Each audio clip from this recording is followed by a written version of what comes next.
Now at 11 o'clock, veteran flight crew members say toxic fumes being released into planes. People are getting sick. Some employees out of work for more than a year. Molly Grantham has been investigating this for months. Molly? Well, Paul, the Flight Attendants Union says 84 U.S. Airways aircraft on the East Coast have been impacted over the past 2 years. But I want to be very clear. This is a problem for various airlines. We're focusing on U.S. Airways because thousands of people in the Charlotte area right here work for U.S. Airways. Tonight, one whistleblower says you, passengers, could get sick while flying and not even know it. Our health is what we have. That is the one thing that your company shouldn't be able to take that away from you. We'll call her Jane Doe. Jane's identity and voice must be disguised. As a U.S. Airways flight attendant, she says her job could be at stake because of what she's about to say. It seems to be at least every other day I'm hearing about another aircraft that has been affected. Jane says crew members are out from work, sick, trying to recover from breathing in stinky, toxic fumes on planes. She says it happened on an East Coast flight she worked sometime in the past 3 years. A dirty sock smell filled the cabin. She says crew members were exposed to it longer than passengers. Every one of the crew members that was involved has seen some form of medical help. How do toxic fumes get in the cabin air? The president of an aviation consulting firm out in Colorado, a guy named Mike Boyd, explained it to us this way, calling it the exception, not the rule. Some of the air you breathe inside the cabin, he says, is pulled off the airplane's engines. Those engines are lubricated with oil, and he said most planes don't have any filters in their system, so any oil which leaks into the air supply has the potential to make that air toxic. I think it's a serious problem. Judith Moraski is the air quality specialist for the Association of Flight Attendants. It is much more serious than the airlines are letting on. The airlines have their heads in the sand on this issue, and they've been denying that it exists. But we wanted proof, so we searched through over 2 years of FAA records.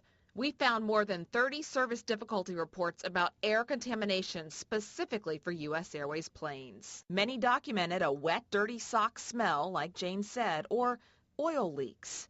Crews reported it was very difficult to breathe, and in one case, fumes caused a passenger to become ill. I mean, U.S. Airways obviously has a problem. It's a problem at all airlines. We emailed these concerns to U.S. Airways. The company replied, saying there is no real problem. We are confident the air quality in all of our aircraft satisfies all safety standards, said a spokesperson.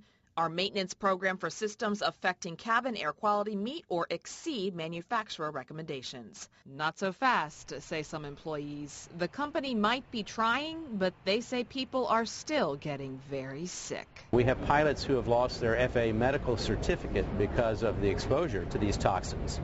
So it is certainly a concern that we have. U.S. Airways pilot James Ray and Jane both say employees have had serious lung issues because of breathing in these fumes. Medically speaking, doctors say that is possible. It could be a concern, absolutely. Dr. Nicola Marsoni is a lung specialist at Presbyterian Hospital. But it would be a concern to be breathing in air that has oil leaked into that air, yes, as has been documented on planes. Absolutely.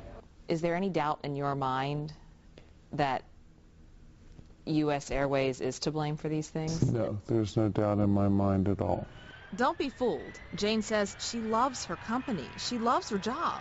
She just wishes management would take responsibility. How would they feel if their family was on a flight that had the toxins, and would things be different if by chance they had been exposed? This is a list from the Pilots Union of U.S. Airways aircraft with documented air contamination incidents. 30 different tail numbers on here. Now, the pilot we spoke with says he carries this list with him every time he flies. When he boards a plane, he checks the tail number to this list just to be a little more aware.